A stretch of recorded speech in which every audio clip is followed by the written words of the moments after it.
Welcome to the Ravel Hour. I'm Hassan. And I'm Amir. We're your two hosts on our new podcast. This is a podcast where we hope to cover topics related to the economy, politics, as well as social issues from a Canadian and North American and even, who knows, a global context as time goes on. But it's our first episode. So welcome. Absolutely, and excited to be here. Let's see how this goes. Yeah, I think it's going to go well. I think to give our listeners a little bit of background, Amir and I have been friends for well over a decade, and we talk about these things all the time. We have both pretty large network of folks we know, and we've often talked about this with them as well. And we thought, well, we want to share some of our thoughts and insights with the rest of you and build a following, but also hopefully impart some tidbits to our audience, maybe even some knowledge, a different way of thinking about things, bringing on guests that offer insight and hopefully are interesting to listen to and offer opinions that you may not have heard of before. So it's uncharted territory for us, but we're going to take a go at it and see where we go from here. So on that topic, you know what we're covering this week, Amir? Any idea? No, you enlightened me. I'm excited to learn what we're going to hear this week. Oh, wow. Well, this is going to be an interesting prime first episode, our debut. I actually want to take a focus on talking about the economy. That's what my thought was for our first episode or two. And who better to talk about the state of affairs as it relates to our economy than young people. Now, I consider myself young. I'm sure, Amir, you consider yourself young. I'm in my 40s. We're still young, right? 40 is the new 30. So, but when I say young, I'm talking about someone in their 20s or even in their teens. And so they are entering and have already entered the workforce, and they have a lot of things they're dealing with. Obviously, nowadays, there's a cost of living, there's paying college student debt, etc., those kinds of things, job prospects, housing, you name it. And our first guest is someone I know very well. He's Amir Hemani. He's a management consultant. He lives in Toronto, and he happens to be my cousin's son. And what makes him quite interesting, he's 28 or just shy of 28, but what makes him quite interesting is he's had quite a storied career at such a young age, and he's excelled quite a bit both in the academic and work worlds for someone his age as well. So he offers a lot of insights for young people. So my thought was, if you're a parent or you're someone of that age group listening to this, somehow you stumbled upon this, I think there's a lot of insight that Amir can offer that would be of use to you. So that's what we want to cover in our first episode. Amir, what's sort of your take nowadays, right now, on the state of the economy? How are you feeling about it? Well, these are obviously very testing times for a lot of people. I work, in a creative field where I'm actually working with clients who are, from small to medium-sized companies, and, they're all going through their different challenges. Literally, without exception, they're all going through something where the economy is having an impact on how they do business and how it's affecting their business.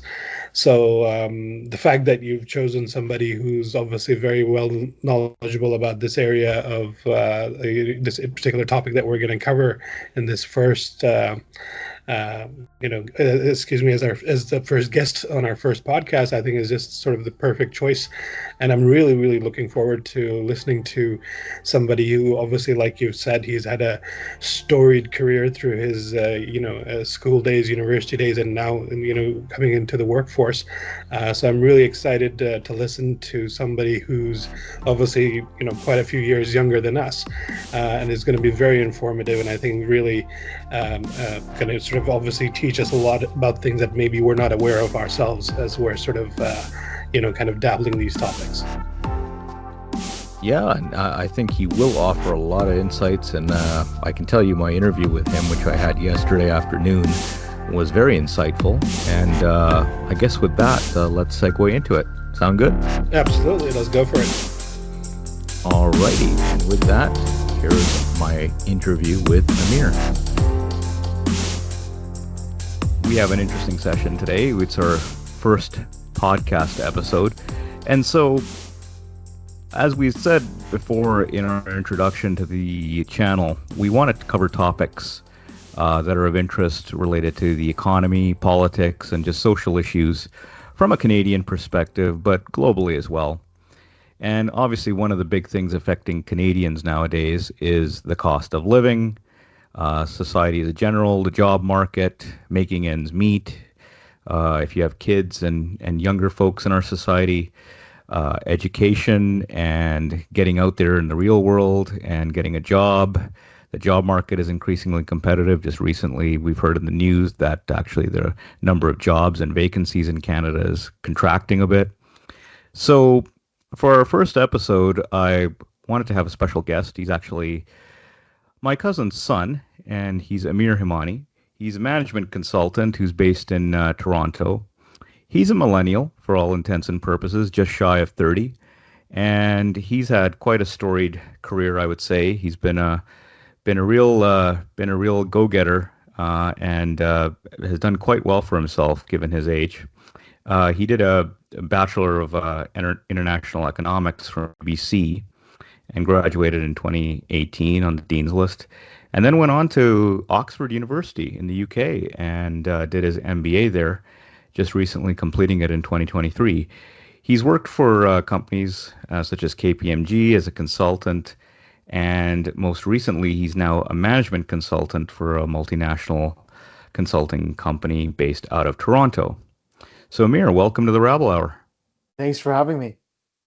Thank you. Thank you for your time. Well, I've known you for a number of years, and we've had conversations on the topics we were covering in this show moving forward. But I sort of wanted to start by sort of giving the audience a sense of your background. You're, if I'm not mistaken, you're 28, I believe, or going to be turning 28 pretty soon. Mm-hmm. And you've been out of high school now for a good decade. You've had quite the journey. I know you've traveled abroad quite a bit. You've worked abroad. You've worked here within Canada. You've traveled. You travel for work quite a bit.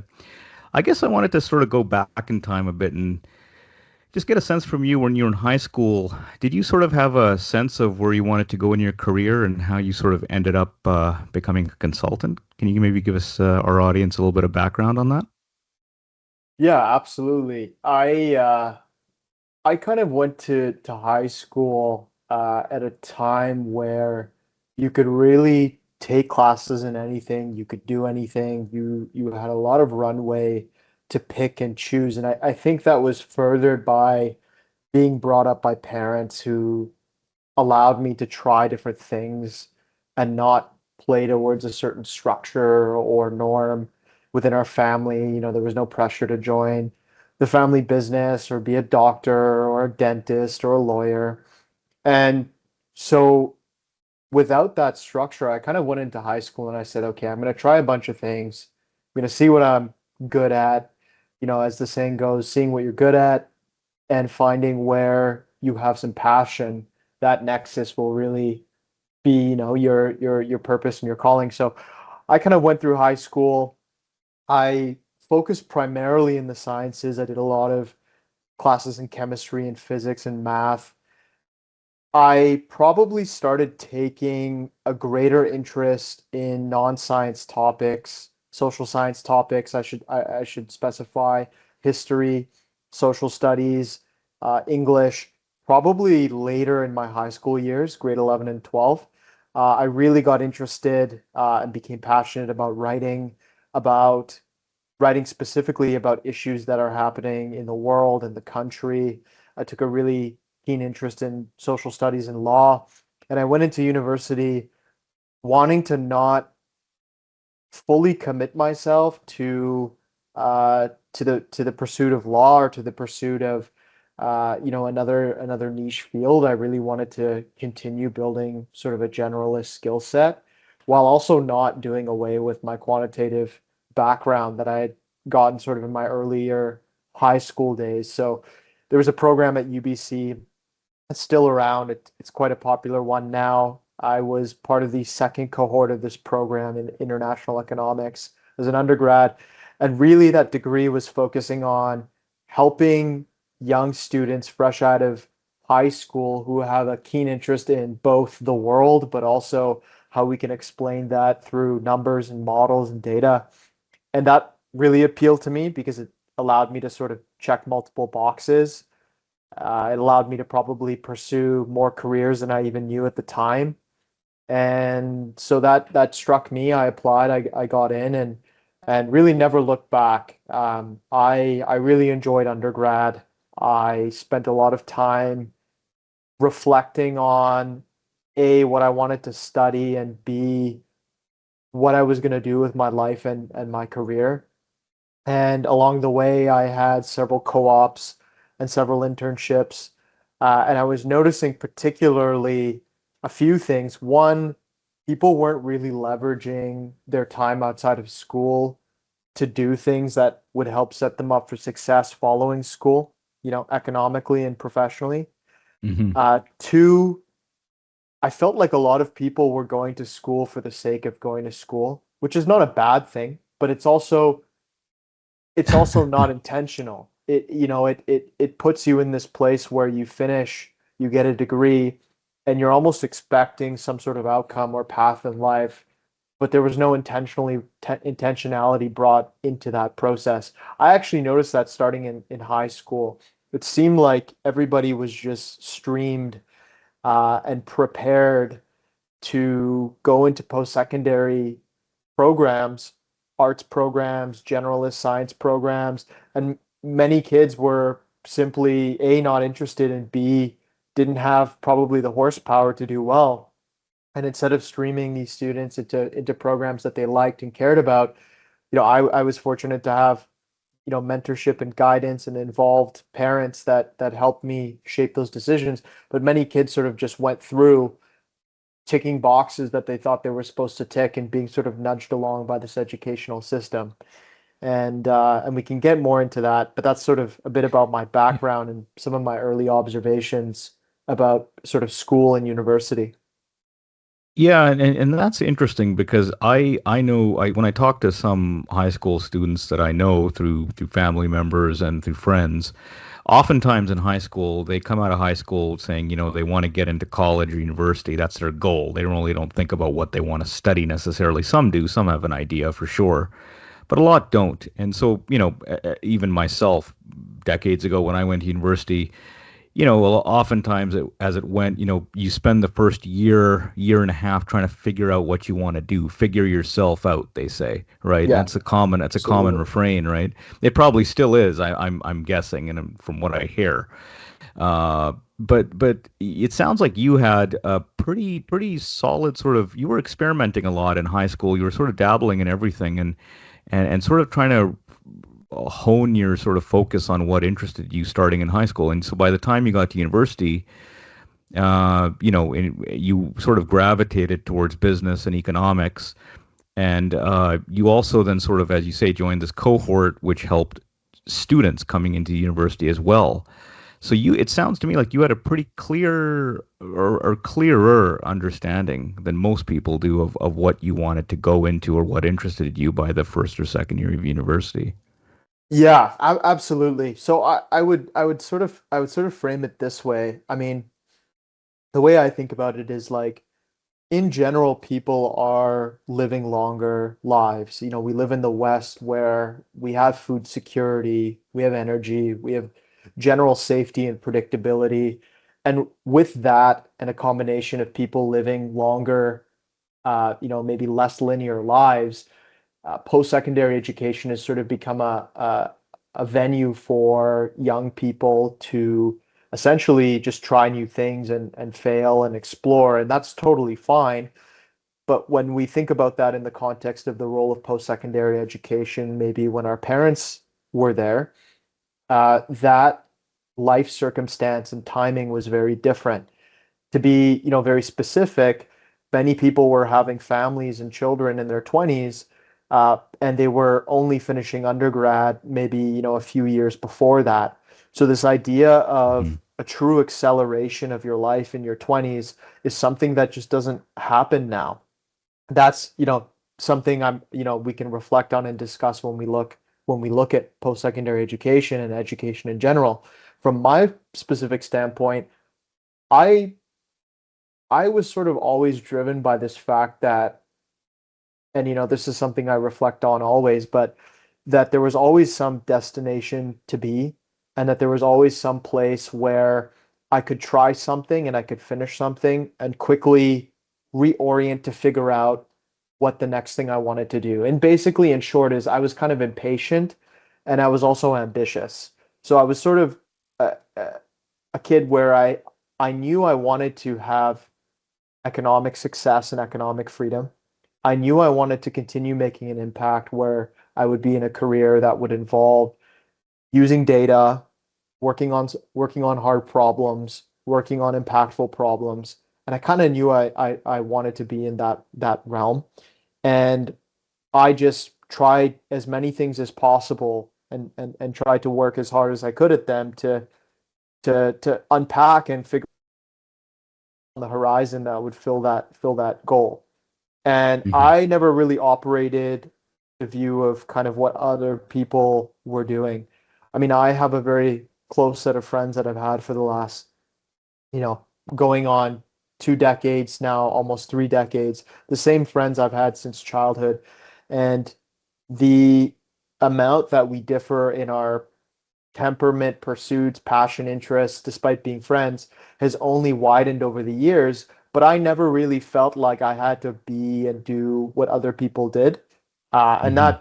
that sort of that wasn't instilled in me or taught. That's probably just part of my makeup, and I think that allowed me to really get the most out of post-secondary education. This idea that I had sort of an ambition to just try things and try to make a life and a statement for myself, but also this other aspect of not feeling I needed to be shackled to a path or fall into a norm. Absolutely. Well, I think it's fair to say, and I'm sure you'd agree with me that that way of thinking is especially nowadays, and just as much as it was a decade ago when you were coming out of high school, the way your thought process is probably more the exception than the norm for a lot of people who tend to follow, right? We're human beings, and man is a social animal. We tend to follow paths that others have taken, right? And not sort of we're not inclined by default necessarily to buck the trend and go our own way. That sort of actually leads me to something I wanted to ask you related to this because I've been out of high school now for well, I should say nearly 30 years now. So I mean, I'm a different generation completely. Although, I'm sure some of the main themes haven't changed over the decades, but one thing I know that's been a bit of a topic that I hear young people talk about that I have spoken to off and on from different universities is how the high school and public education system, how much it prepares them or doesn't prepare them for the kind of thinking they need to have when they get into university, and then subsequently how university hones people sort of to think. We can start with maybe the high school aspect. I mean, what was your sort of experience with high school in this regard? And then how did you see that shift in how you were taught to think from high school going into university? Yeah, I can give you my personal experience, and then I can also bring you a lens of how I'm thinking about this today for kids and in the context of kids going through high school today. So my personal experience was I went to a very well-funded, well-run, well-taught public high school in Vancouver and was fortunate enough to have teachers that were I felt very invested in me and my classmates in succeeding in doing well in becoming strong young citizens that are curious and care for the world. And I think that having that base is incredibly important. I mean, the role that teachers play, the role that the people who make curriculums play, the role that parents play, I think is incredibly fundamental to the high school experience. One thing I would say about my high school experience was it was incredibly well-rounded. I unfortunately hear and see a lot of stories about kids whose high school experiences have turned into essentially training grounds for getting into a flashy school or getting into an accelerated program. And many kids who, as a result of that, have lost worldly experience in high school and they've lost touch with the fundamental basics of education and instead are now playing this gamified education where it's about getting credentials and getting things that look good but might be more empty on the inside. One thing that was profoundly important in my high school was the emphasis on the basics. We had an incredibly strong English curriculum. We had an incredibly strong math curriculum and an incredibly strong social studies and science curriculum. I think if you look at those four buckets, within that is everything a child needs to become successful into adolescence. We know that because for the last 100 years in, call it the English education system or the British or Western education system, we've largely taught children the same way. And in doing so, we've been able to produce many advances in science, technology, medicine, and arts over that period of time. And I think the reason is that there are certain fundamental laws and skills that are required to be a contributing citizen and member of society. And those can all sort of be found in those fundamental high school classes. I think Mm. one of the challenges I'm seeing is, and I think there's an Economist article from earlier this month that put it really well, but we're seeing a lot of faddish trends in education that are probably doing more harm than good to children. And we know this because based on standardized testing and academic output testing that is fairly well measured over time, academic performance probably peaked for high schoolers maybe 15, 20 years ago over the period that we've been able to measure. So decades and decades of data.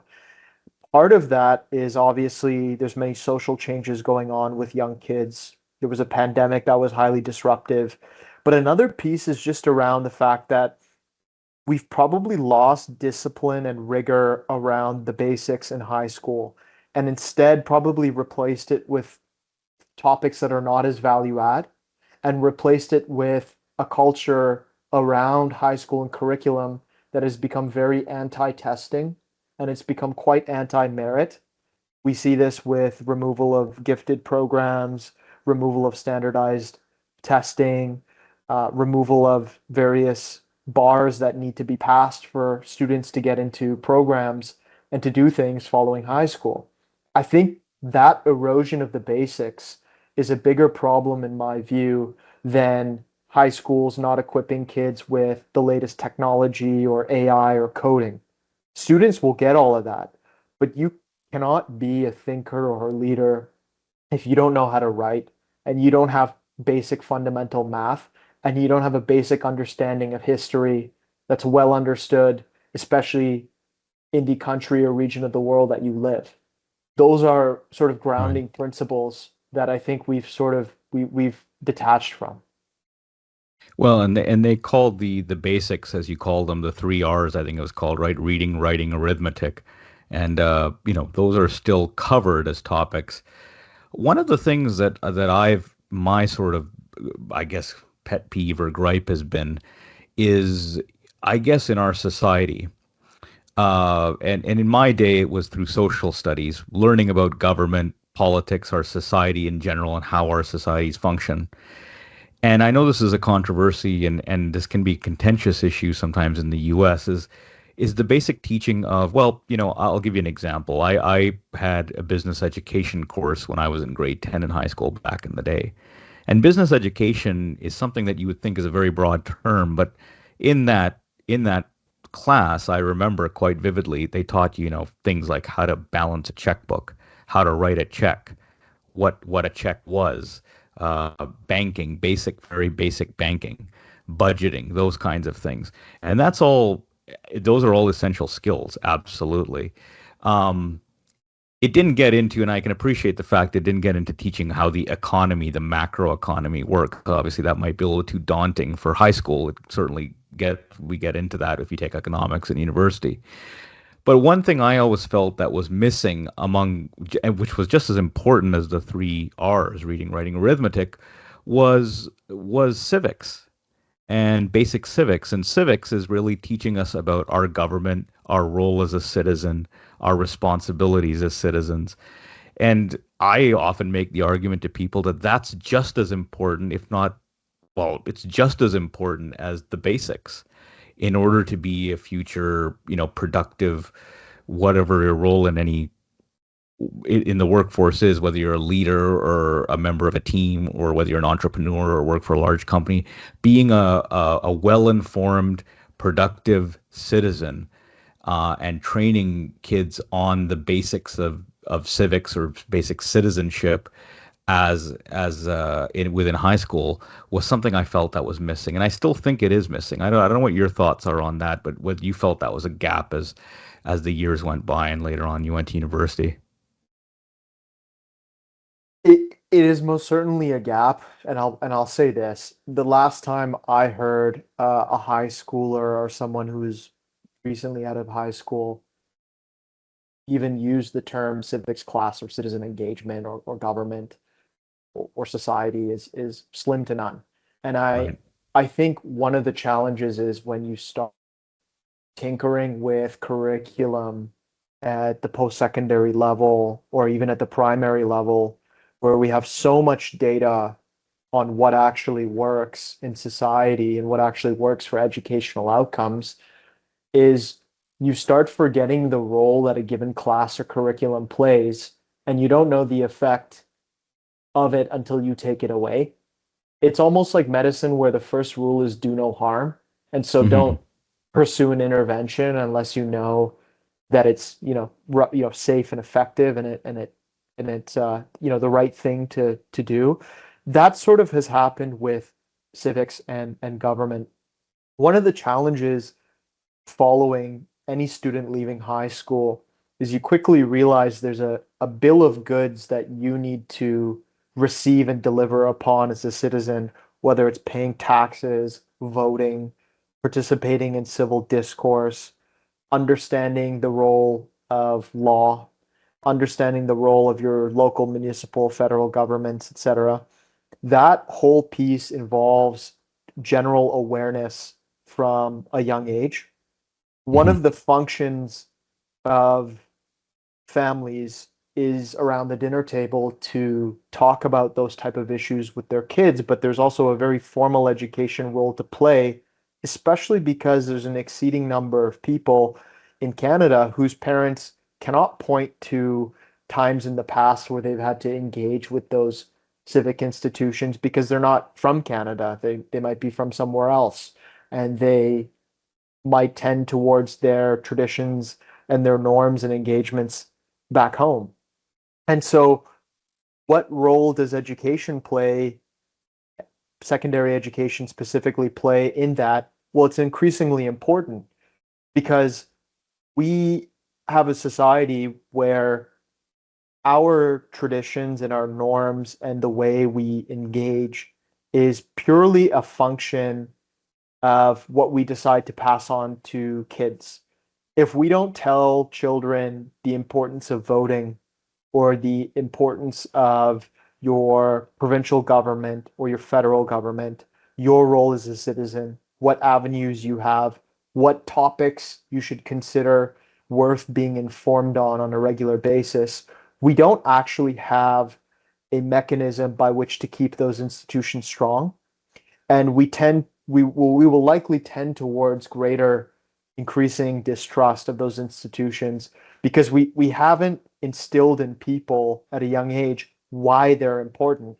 If you tell a child and you start teaching them at the age of 10, 11, 12 why our government is important, what they do, what your role is, what your obligations are, how much better you have it here, what wars had to be fought, what traditions had to be passed on and changed to get to where we are now versus what you might see in other parts of the world. You don't, failing to do that, you don't create a citizen base at a young age that will ever care about that as they grow older, fundamentally. So like any Mhm. other topic in school, it starts with driving awareness and importance with children. And then, unfortunately, I think it's slipped away. And for the reasons I mentioned earlier, it's of increasing importance in my view. Yeah, and I mean, in fairness too, I'm sure there's a lot of people out there that find politics and being, items related to government and being a good citizen as dry as arithmetic or a lesson in history or whatever subject they find dry. So in high school, I can certainly appreciate that. It was always something that I felt was missing though, in as part of the curriculum in high school, and I think that's a bit of a shame moving forward because again, to instill that at a young age is obviously a good idea. But to your point, it has to be reinforced outside of school, right? And the importance of it has to be reinforced through people and their life experiences, not just in a classroom, but Absolutely. outside of it as well. So that's I mean that's a little bit of the high school angle. Let's fast forward a bit now for you. You went to UBC, as we said, and you did a Bachelor of Commerce degree, and you did the co-op program. So you were working throughout your bachelor's program as well. I know you went abroad and worked abroad as well in the consulting field, and then you went on just after the pandemic. That was to Oxford, did your MBA there, and now you're sort of again, we're fast forwarding quite a bit here, but you're now a management consultant working out of Toronto, working with a variety of clients. And I would say you've probably worked with a wide variety of clients, large and small, throughout the years. So I guess one of the things I wonder from your perspective, again, being a person who is, consider you consider yourself a millennial, I assume. I think you're still in that age cohort. I wonder, well, are you a millennial technically, or are you Gen? I guess you would be Gen, I'm I'm or you're sort on the of on cusp. that I'm sort of Cusp. on that fringe. Yeah, I'm sort of on that cusp. Okay. All I, right. I think I think 96 is the cutoff year Oh, before it okay. bleeds into whatever Gen Z or Gen whatever it is. Gen Z. Okay, so you're a borderline millennial Gen Zer. Borderline. Okay. Okay, Borderline. so you can so the advantage of that is you can speak maybe for both cohorts. But you can give us a little bit of a Gen Z perspective. Let me ask you, you've worked for a number of years now as a consultant. And you had said earlier, as you've said, you're always interested in solving problems and in solving hard problems and having awareness of the economy of sort of a macro focus around things and solving problems, if that's fair to say. You've worked as a consultant for a number of years, and I'm wondering how you feel your university years in terms of what you learned as part of your bachelor's and master's program, how well they equipped you to handle the kind of work you're handling now. And did it live up to what you expected it to deliver for you, or maybe did it fall short in other areas? Maybe you can talk a little bit about that. I was particularly fortunate, probably stroke of luck, to be in an undergraduate program that really, I truly believe, at least at the time, and I'm sure it's probably only gotten better, this particular program, I should say, that I was learning truly how to think hard about problems, how to think hard about a math problem, an economics problem, a social problem, how to formulate my ideas, how to write properly. These are skills that I can say without a doubt are critical to not just doing the job I do, but excelling in many ways. Because I'll take a few examples. If I look at an essay I wrote in grade 12 and I compare that to an essay I wrote in my fourth and final year of my undergrad, it would sound like it would sound like it's not written by the same person. And between those 4.5 years, I'm sure my IQ didn't go up. I'm sure I didn't get, materially smarter. But what I got was teachers and professors and instructors that gave me very direct tactical feedback around how to structure your ideas, how to write, how to think clearly, how to cut through the noise, and so on. Just to use the writing example, I can use other examples for math or data or economics. But that's absolutely crucial. I cannot tell you the number of times where the difference between somebody who's a strong performer in a given domain versus one who is not is around communication and how clearly you think. I've been told many times, I don't know who coined this term, but how you write is how you think. It's a gateway into your mind. The number of times, and I'm sure you Mm. could probably attest to this, the number of times you read an email or you read an article or you've read something where you're like, I don't think this person is thinking clearly. And then the opposite is so to be very specific, I think I had an education system that really gave me the foundation around writing and critical thinking, structuring ideas. That's number one. Number two is a quantitative skill set. I think so many kids, unfortunately, are not told at a young age how important math is, and that you don't have to get all the questions right or be at the top of the class for it to be a discipline worth sticking with for the rest of your life. The number of peers and friends I had that and family members and close friends that dropped out of math at, call it, the pre-grade 12 level. So they stopped maybe math in grade 11. They certainly didn't take any excelled math.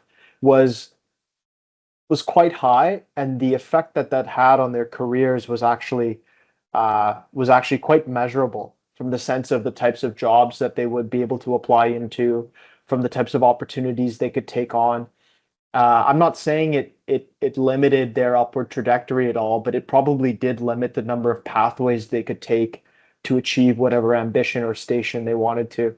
So this idea that, you know, math, I remember growing up in Vancouver, I grew up around a very diverse classroom, many kids from Korea whose parents were immigrants, kids from China, Japan, uh, not too many kids from India, from Iran, Latin America, Eastern Europe.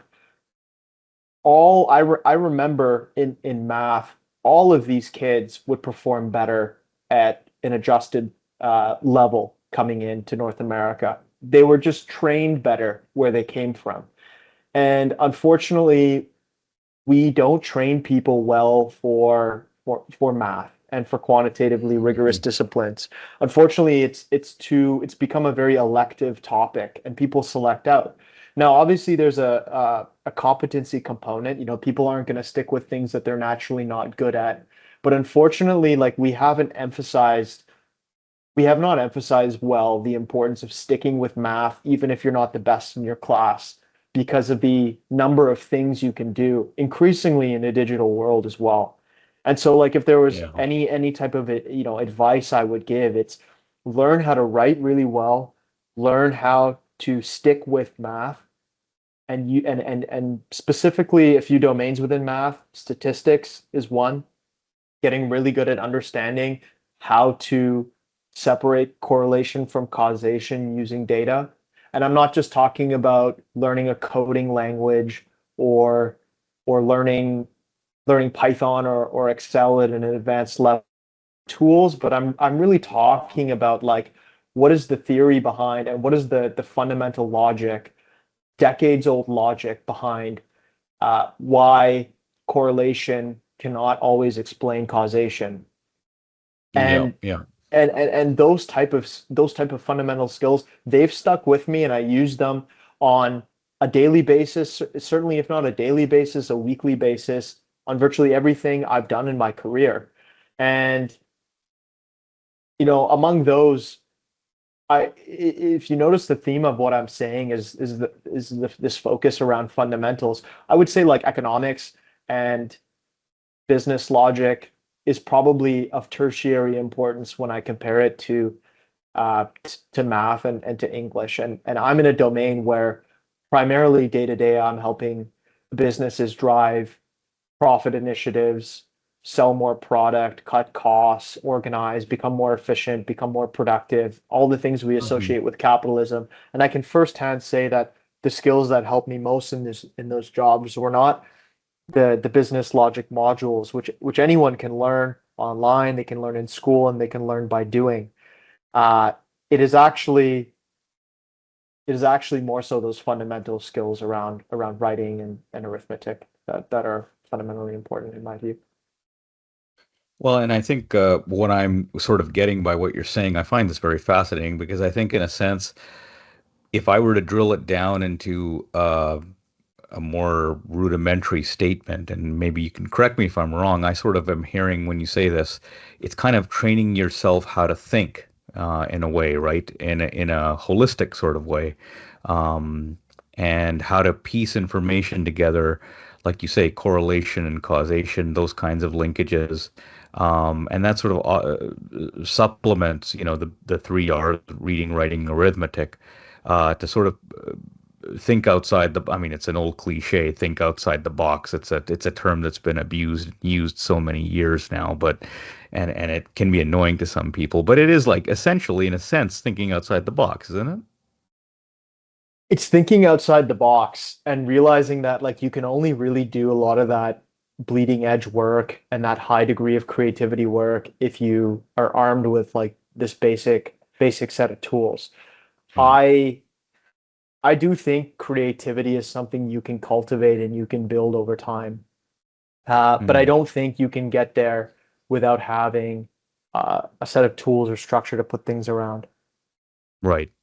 So let me ask you this now. If you were talking to someone who's a, second year student, about to declare a major. They're sort of figuring themselves out. They're in a degree program because as an employer too, when I worked for companies, I had to do recruitment drives, and we often attended college campuses, universities.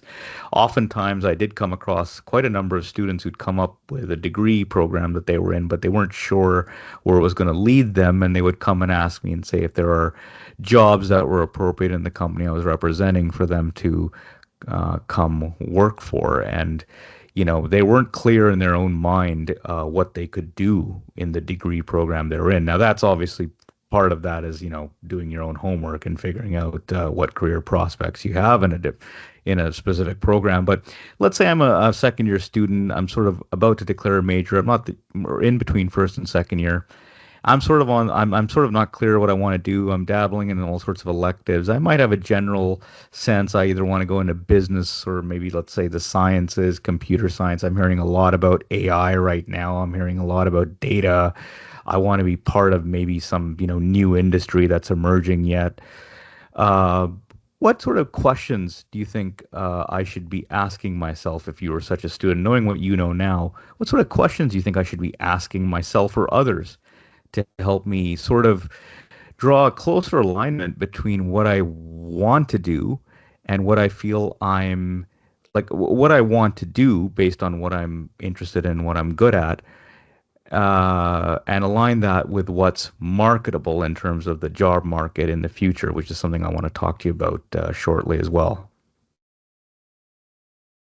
Is is your question around like how do you find that nexus like between passion and skill and competency effectively? Yeah, yeah, I would, well, maybe.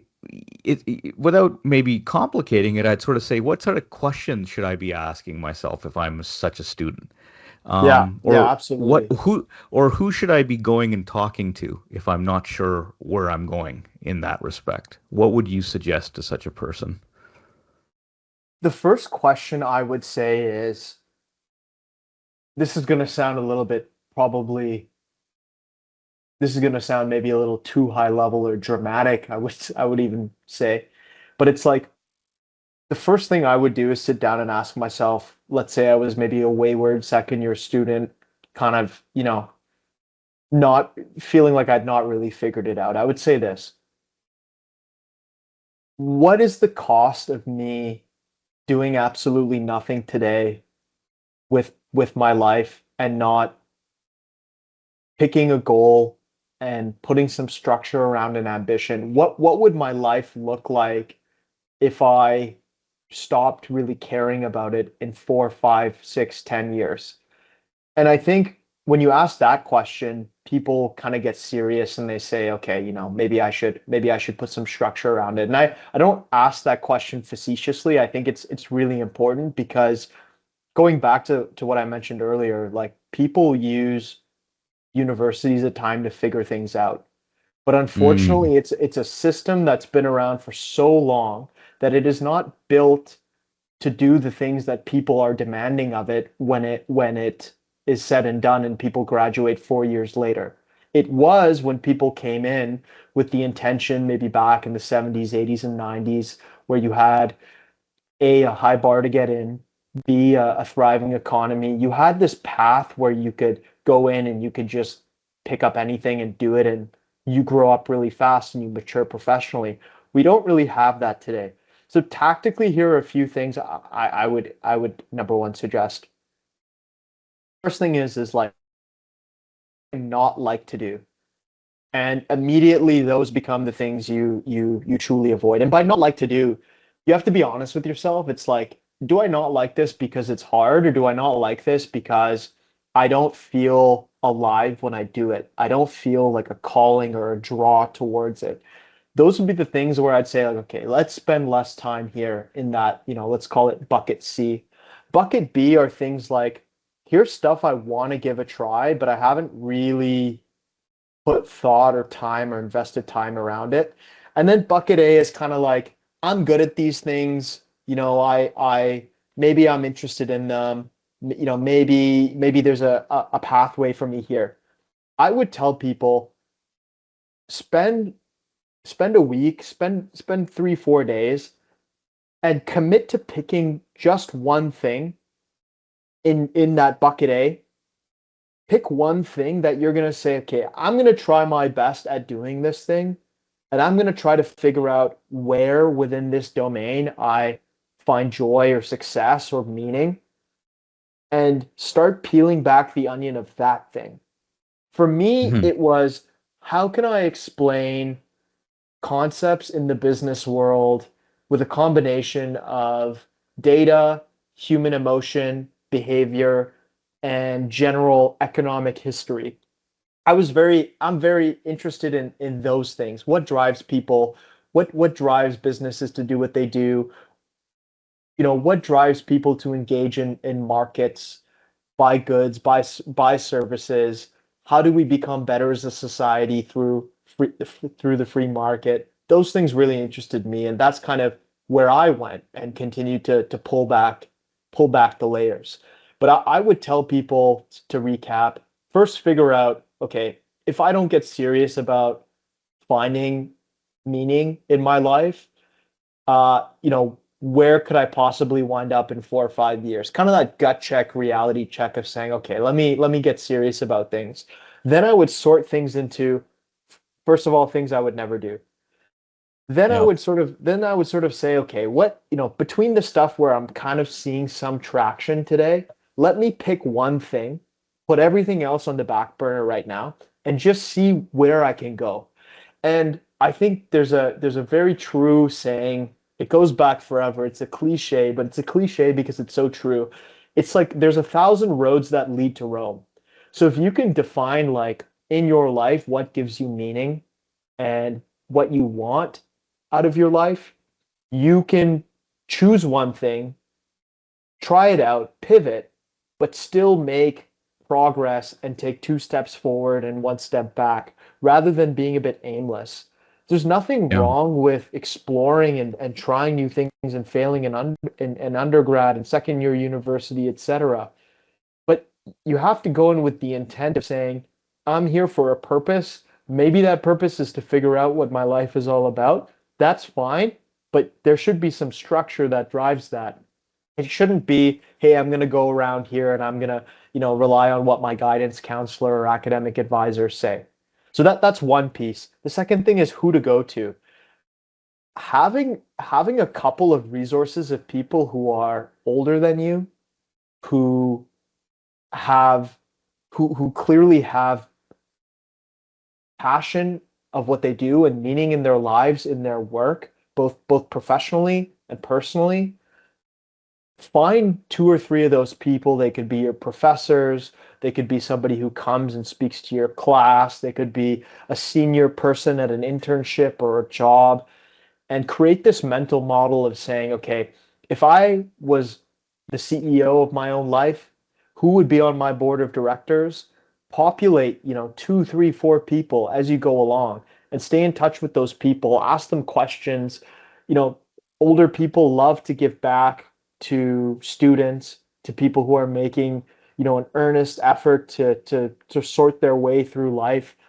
And I think like people have massively tortured networking into this very No. transactional thing rather than what it should be when you're young, which is find mentors, find people who will take you under their wing and will tell you things that nobody else is going to be able to tell you. No one else in the system will be able to tell you. The number of conversations I've had that I vividly remember, who I was talking to, where I was, what the coffee tasted like, when I had impactful conversations of mentors or people telling me, giving me advice, helping me shape many of the things I was contemplating. It's absolutely invaluable.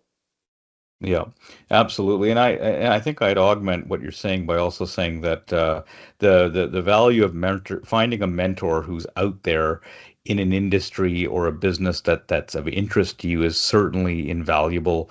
And sort of just shadowing them in some way, shape, capacity, going out with them, engaging them through whatever social media in person, however you can do that, learning about what they do, learning about that while you're in school is extremely invaluable. And also, I think personally, this is just my own belief, is that I think one of the missing things I often hear students talk about is that, and this is something I want to sort of shift gears and talk a bit about, is the economy itself. Like, where are things going? What are the industries of the future? What are the jobs of the future? What are the businesses of the future?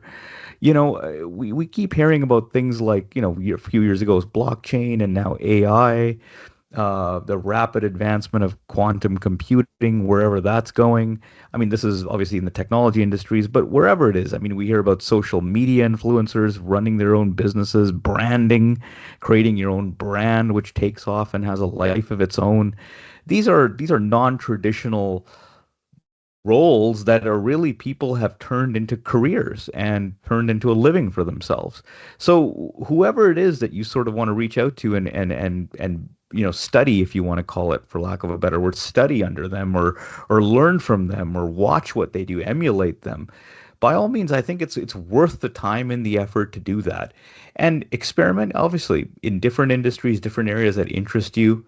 I think it can't be emphasized enough. Investing some time in doing that outside of the classroom work is extremely, extremely important. Because and this is me now chiming in on my own opinion here. The classroom and the subject matter and the stuff you learn is all great. It's facts, it's figures, it's theories, it's formulas, it's the fundamentals. But applying them to the real world, and this is where I want to shift gears with you now. Applying these concepts into the real world and the real world problems. There's theory and then there's reality. And sometimes Mhm. when theory hits reality, it takes on a whole new dimension, right? And getting now into the economy and whatnot. I mean, you work with a lot of companies. Mhm. You deal with all sorts of problems.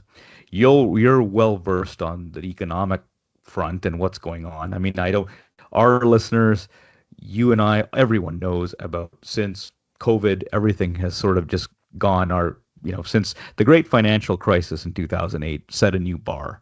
And we had about a decade or so of cheap money, low interest rates. Uh, Central banks kept interest rates low globally, arguably even since by historical standards, the turn of the century, last 24 years, they've been low by historical standards, but especially since 2008, they've been low. We've seen, the rapid growth of the economy through, obviously immigration, migration patterns, population growth, stock market. And then COVID came and sort of everything was turned upside down. Money became even more cheap. And, people arguably, I would say, maybe not arguably, spent a lot more than they probably would have given the interest rates that we had. Housing, we know what the housing issues are in Canada, especially. Some people would call it a crisis. I certainly would. It is a crisis. It was exacerbated by COVID. Now you have this situation over the last couple of years where interest rates are, they've been depressed for a while. Then they all of a sudden, I guess the Bank of Canada didn't act fast enough and started to raise them at a rapid clip, starting, I think it was in 2022, and you had a rapid rise in interest rates to curb inflation, which hit, I think, at its peak somewhere in Canada. I think it was around 8 or 9%.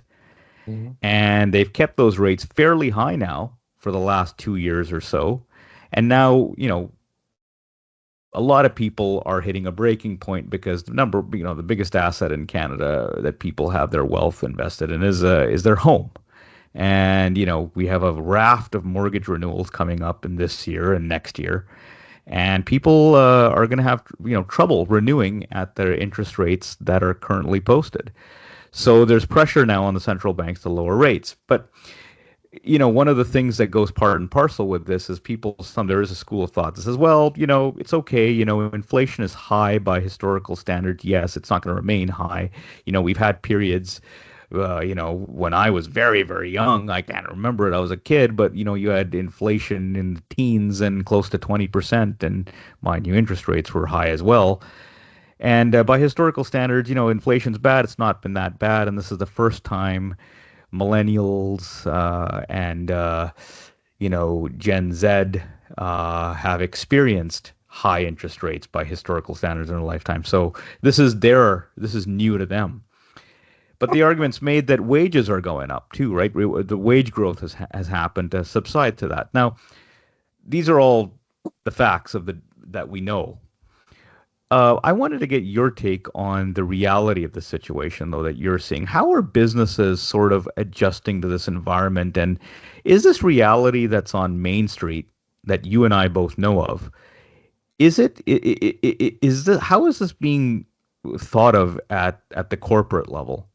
Is there truly a disconnect between how governments, corporations are sort of operating in this environment versus what Joe and Jane front porch, for lack of a better term, are feeling on Main Street? What do you think? So I think what you've just laid out is truly an excellent kind of overview and framework for where we are and what took us here. That probably warrants, a whole other conversation unto itself. But I'll talk from my view right now. There is there's a disconnect between several chains in what I call like the agents within an economy. There's first and foremost a disconnect between how people are feeling and how policymakers think the economy is doing. That's number one. Number two is there is certainly a disconnect between types of companies, types of firms within the economy.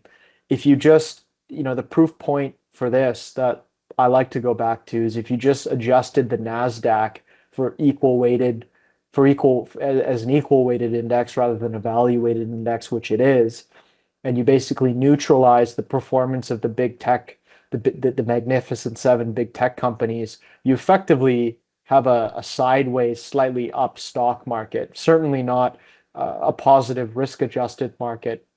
And what that should indicate is not every firm is doing as well as the other. It's not a bull market for all. So that's the second piece. The third piece is how people are feeling economically is very much detached from what's being borne out in the traditional economic data. So I'll kind of unpack each one of those. On number one, between policymakers and the average Joe. Well, we have more government spending in Canada, more social services, more economic fiscal intervention than probably than in my lifetime, no doubt, but probably maybe even in your lifetime as well. And and what I would say about that is, how is it that we have more spending on the basic elements of what people need to live and survive, yet the pulse of people is saying, well, I'm not any better off today than I was 5, 10 years ago. If anything, on a inflation adjusted basis, adjusting for the cost of borrowing, moreover, I'm doing worse. So how is it that we are spending more but not seeing the impact at the bottom? That's sort of my question on number one. And I think each one of these probably has a discussion. I mean, I have ideas, but that's one thing I'm noticing. The second is companies within companies. There are many businesses that some I've personally worked with, others that I'm familiar with in the Canadian economy specifically, that are finding ways that are hiring advice, hiring people, spending millions and millions of dollars to try to figure out how to break low single digit growth, GDP level growth in Canada. And that's quite unfortunate because we don't have the same clip of innovation economy as our peers to the south. We don't have, for lack of a better word, a Silicon Valley that is creating unicorn companies, providing breakthrough technologies that create millions and millions of dollars of risk-adjusted return for capital markets that create lots of jobs, that create high-skill jobs. Unfortunately, we don't have that. And so if you look at what the median Canadian company looks like versus maybe the median American company, you're looking at two very different businesses. Mm-hmm. That's my second piece. And the third is the traditional data versus how people are actually doing. We had a conversation about this, probably a couple of months back, but the Wall Street Journal has developed what's called this core metric, which is basically a framework that's trying to help explain this very question of divergence that we're seeing. Why is it that these standard metrics we've relied on to govern economies, monetary and fiscal policy for a very long time, why is it that these metrics are not being reflected in pulse and in sentiment? And they have some great thoughts on this. But my personal view is that we are at a period in time, and you outlined this well in the lead up to this, which was we're in a period of time where the rate of change of inflation and interest rates is greater than any point in economic history for anyone in the working economy right now. Sure, we've had levels of inflation and levels of interest rates that have been higher, but rate of change is what people truly feel.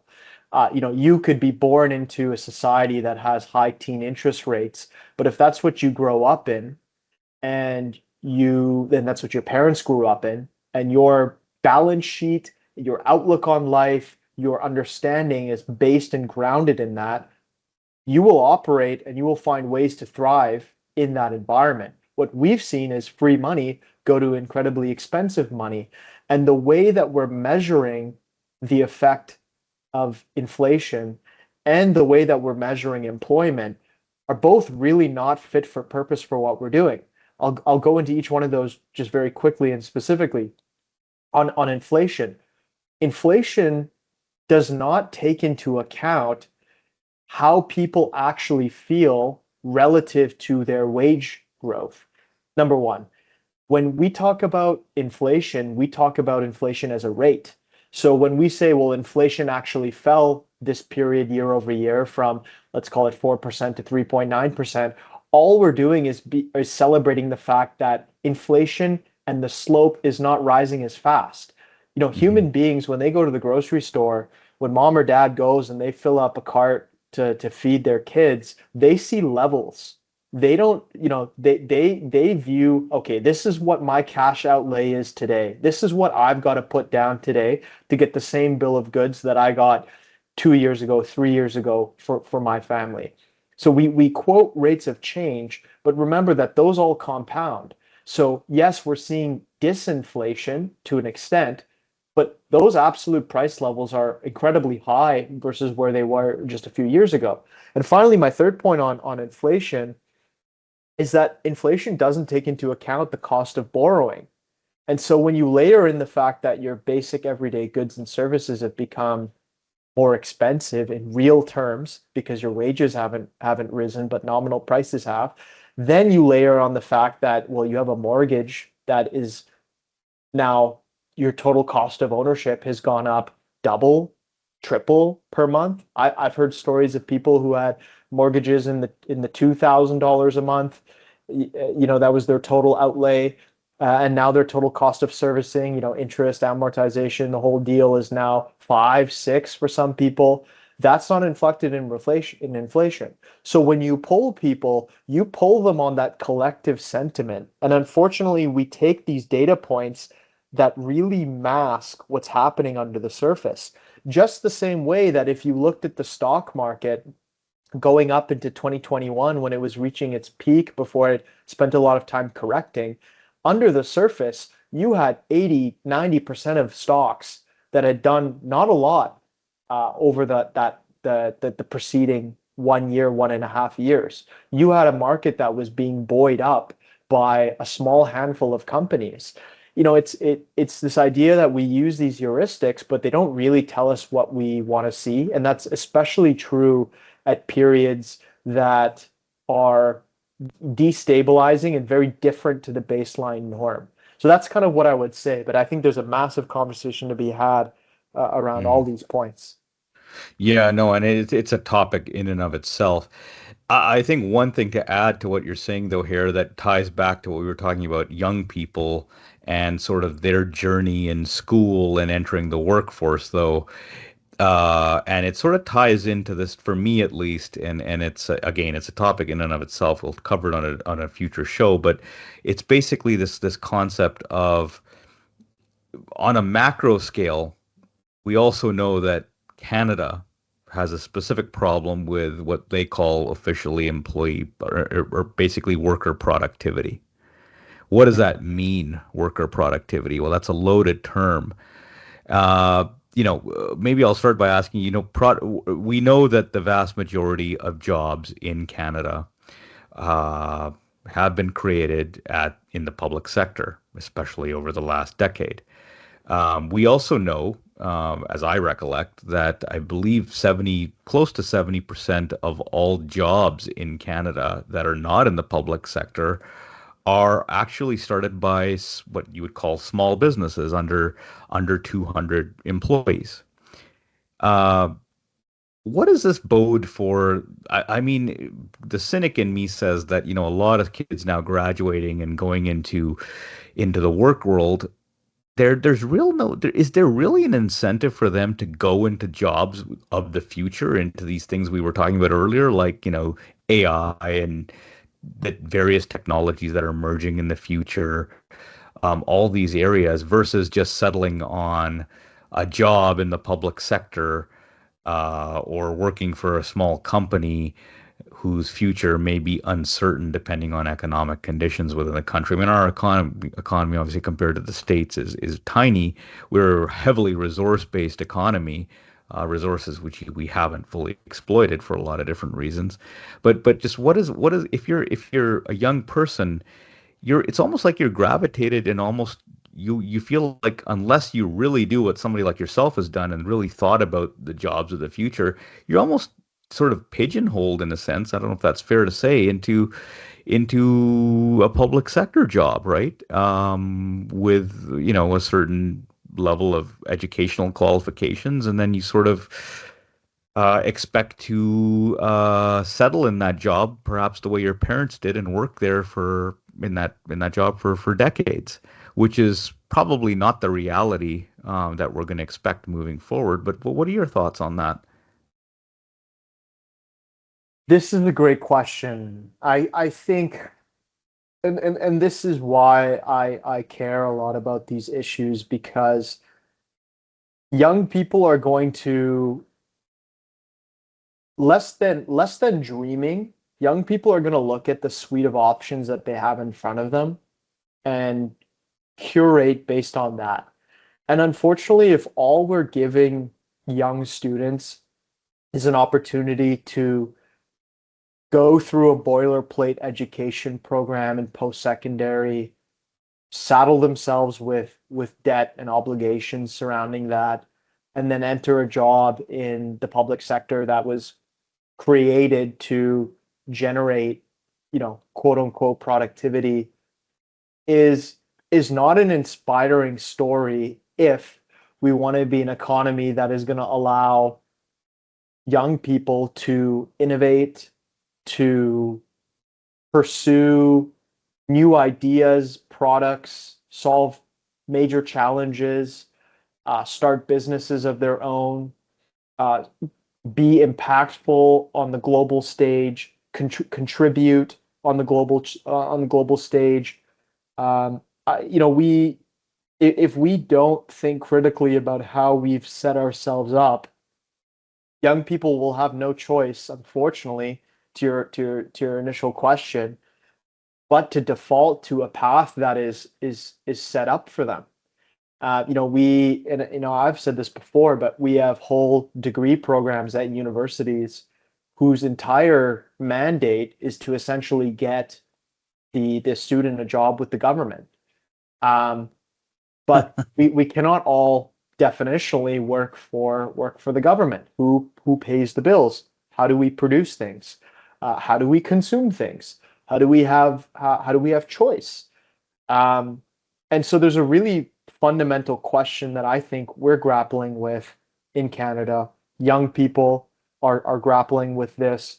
Older people, many who are established, have probably not even thought about this question in a long time. But what is the role of free markets in the Canadian economy? And how much more or much less, as some people view, does our economy need to be from a perspective of free market capitalism?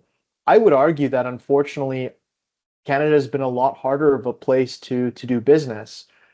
One of the lessons that unfortunately people don't learn from a young age in history classes, economists, and I had a professor tell me this, and it was a quote that stuck with me very vividly. He said, economists don't like free markets because we're a bunch of red-blooded, hyper competitive, type of intellectual beasts that view the system through a lens of capitalism on a pedestal.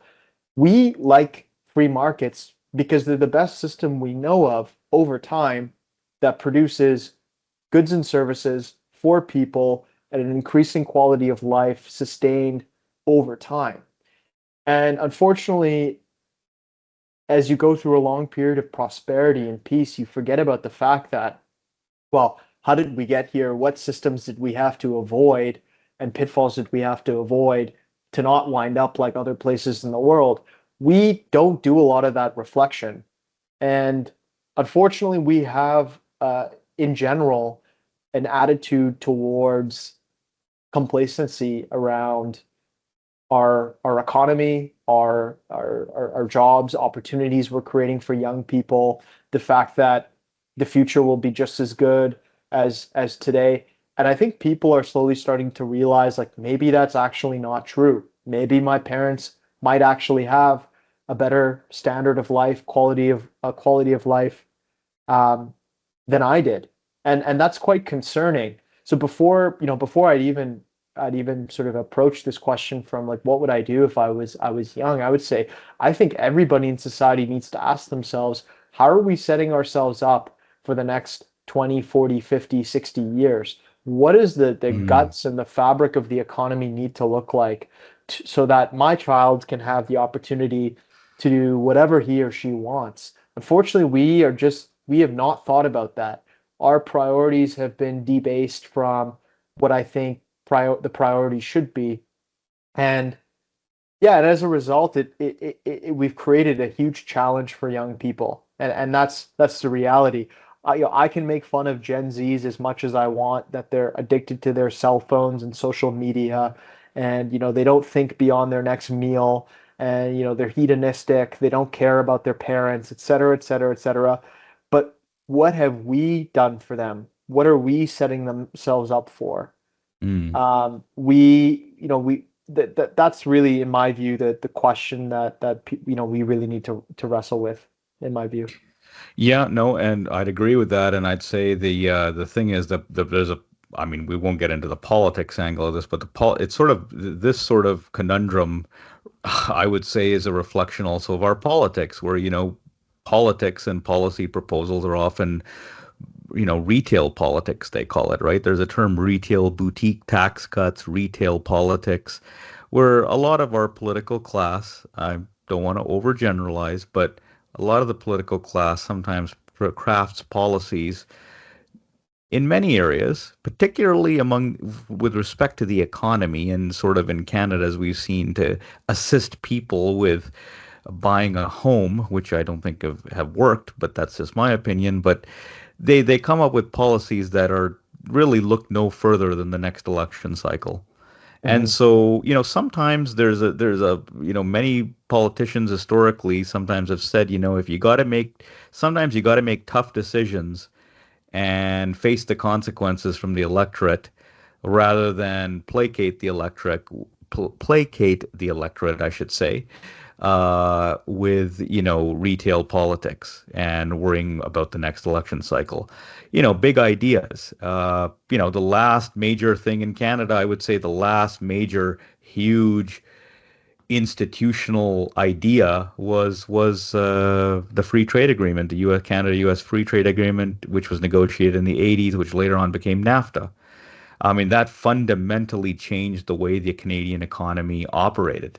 Yes, the detractors of NAFTA would say that it made us more dependent on the United States, but a lot of the positives of NAFTA, which I sort of subscribe to, believe it actually helped our economy grow, and it indirectly forces a country like Canada, if it's serious, to focus on things like focusing on productive industries, which actually give the economy here a competitive, a sense of competition and trying to develop a competitive edge with its trading partners, Absolutely.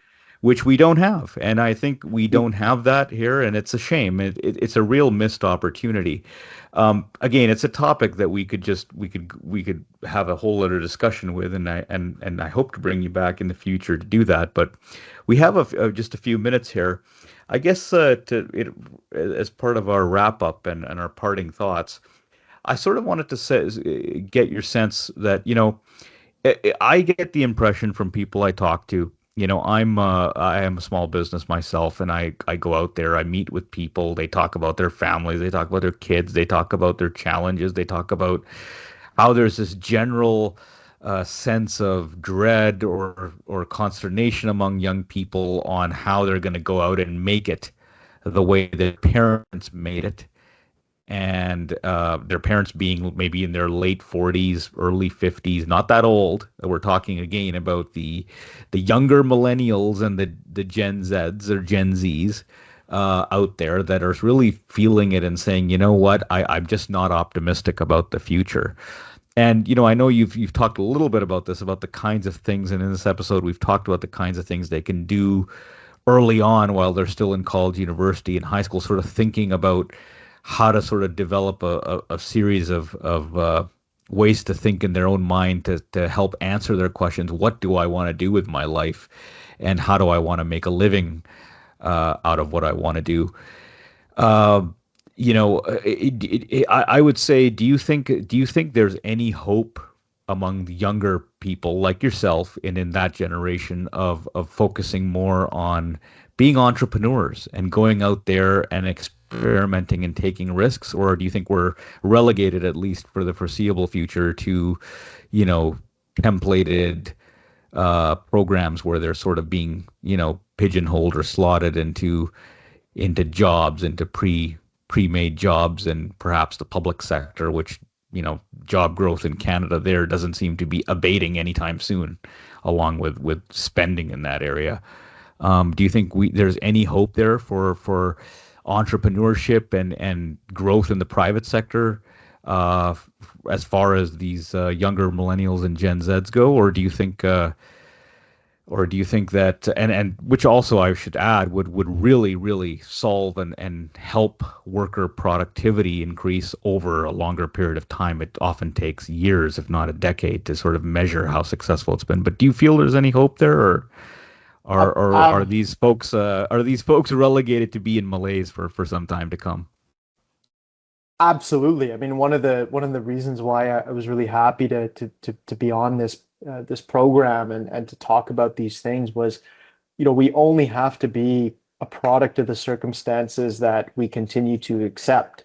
So if all we tell young kids and feed them is this idea that, hey, there's a prescription templated job for you, there's a standard pathway that we want you to follow and a box to tick and all of that, if that's all we feed them, that's all they're gonna get. I think that there's a lot to be excited about. I think it's probably, despite all the challenges, it's probably never been a better time to start a business and to be young. I mean, being young and starting a business, probably two things that you know go together extremely well, for the simple reason that being young, you have time and appetite for risk. Um, One of the worst things we do in the education system is we de-risk. We de-risk people. We don't give them choice. We tell them a simple, we tell them exactly how they should think. We tell them a suite of facts to memorize, but we don't give them the tools that say, here's some fundamentals, go build something, go do something. That idea of go do something, go build something, and bear some risk is a story that over time bears out in the advancement of society in so many ways. I mean, were it not for people who took massive risks in in history, we don't have the jobs of today. We don't have the products of today. So if I'm a young person, and in fact, one of my biggest regrets going through university was I never paused and decided to start a business, even if it totally failed, even if it was something completely random. I wish I had just started something and just seen where it went. It teaches you a lot about the importance of providing value in the economy, solving a problem, being somebody who is looking to fill a void and make an impact, rather than be somebody who is a receiver and who is just being told what path to go down. There are more Mm. tools now than ever. There are more resources now than ever. There are people who make money without leaving their home. There are people that make money purely through the information economy, meaning what's in their head and what their fingers can type and their mouth can say. We, my grandparents never had that opportunity, but young people do. Absolutely, they do. We just need to tell them and show them that there's value and there's merit to taking on risk, starting a business, choosing that they don't have to follow the norm, telling them that it's okay to be a business owner. It's okay to be a capitalist. It's okay to want to have a better future, to want to make an impact. Those things are good, and those things allow you to figure out. what your purpose and your place is in this world. We cannot take that away from young people.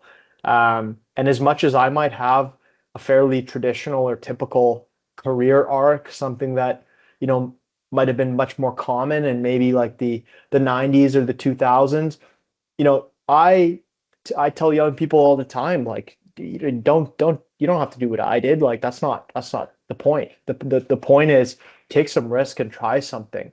Take Let your education give you, you know, a suite of basic tools, and go and actually build something and try something, and be an owner. To, you know, take the resources and tools you have, and actually go and do something and build something. I think that's the message. And the second message is like, there's never been a better time. Like, to be honest, absolutely not. There's never been a better time. And if you ask most entrepreneurs if they had what they had, what people, especially young people, have now, which is time and unlimited knowledge online for basically the cost of zero, you know, they would probably feel like they could have done it with way less skin off their back. So that's sort of what I would say. Yeah, and I would say that's really good advice. So listeners, if you are a young person, or you have kids or in the university or about to enter university or in high school, there's a couple of things here, you know. Learn, by all means, learn. Use your time wisely. Experiment. You know, try things out. There's nothing wrong with trying things out. And as Amir says, you know, there's no better time than now. And you know what? There's no better time than any time. All you have is now. So Absolutely. what other, if not now, then when, right? And so if you're young, you have the luxury of time, and you have the luxury of using your time wisely and trying things out. So I think if that were encouraged more and more broadly across our society, I think we'd have a whole cohort of young people who are excited and probably, and I'm sure they will be, the builders and creators of the future, and taking us into all the exciting things that are awaiting us in the economies of the future and the kinds of industries we're going to have. So no, I think that's great advice. Well, Amir, you know, thank you so much for your time today. It's been just a pleasure. You've had a pretty stoic career, I would say, for someone your age. And listeners, we'll have a little bio of Amir in the video description when this is posted, so you can certainly check it out. We'll have links to Amir's LinkedIn page and other appropriate social media. And yeah, thank you, Amir, for your time today, and thanks for being on the Rabble Hour. No, thanks for having me, and I'm excited to be on and continue the discussion. Thanks. Yeah, and we'll hopefully have you back at some point in the future to talk about some politics related to all this, because that really goes part and parcel with everything we've talked about today. No doubt. No doubt. Thanks, Amir. Appreciate it. Thank you.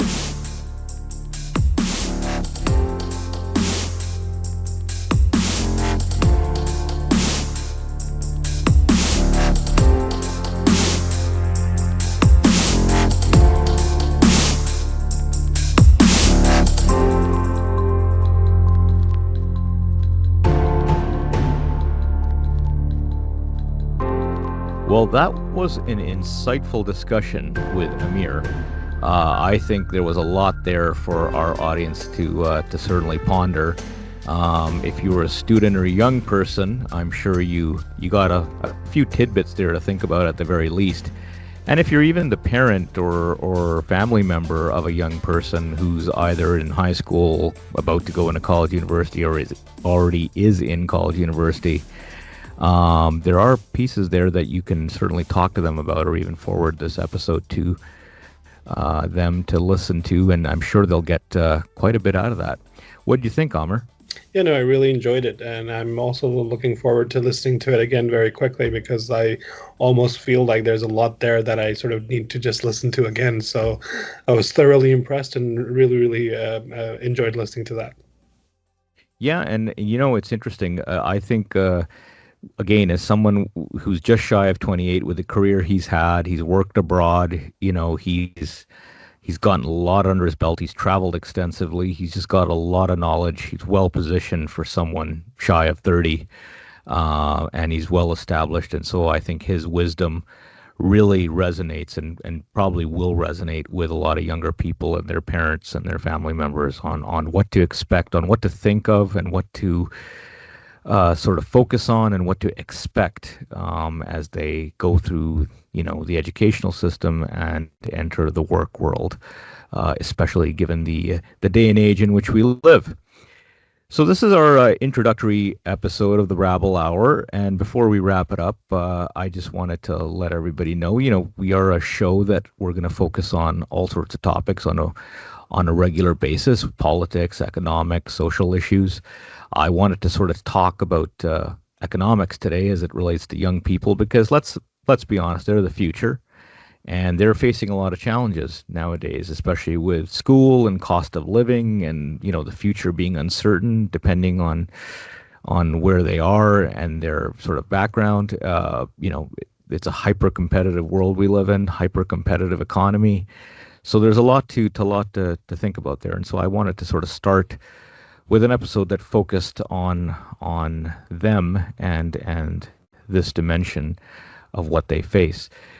But we're also going to be a show that's going to be unscripted. We're not scripted to begin with, but we're pretty unscripted. So we gab back. Amir and I have known each other for over a decade, and we gab back and forth. And we have lots of conversations, which I'm sure somebody would say we're uncensored at times. But we'll try and keep a straight face as we're doing these episodes, and have straight-laced guests. But from time to time, we'll deviate and certainly chime in with our own opinions. I'm sure Amir has a lot to say. He has a lot to say, folks. Believe me. No, I'm just kidding. I have a lot to say. He knows I have a lot to say, and I can really go off the rails when I want to. But no, we'll have episodes where he and I will talk about stuff, and we'll be bringing on guests as well to talk about certain topics, and we certainly hope that you'll join us. We plan to start doing this on a bi-weekly basis, so wherever you listen to your podcasts or catch us on, and whether it's YouTube or wherever you get your podcasts from, please feel free to subscribe to us. And we'll also have our social media and websites posted to the descriptions of these podcasts as well for you to find us. So with that, until next time, I guess I should give Amir a say here, not just hoard the conversation. Amir, what do you got anything to offer our audience as well? I think we've had hopefully a great start, a great choice of guest, and until next time, looking forward to the next one. Absolutely, and we'll put a link as well to Amir's information in the description of this podcast as well. So look him up and check him out, and feel free to also leave any comments for us and any feedback. We value your feedback as we start this out, and we look forward to seeing you next time on the Rabble Hour.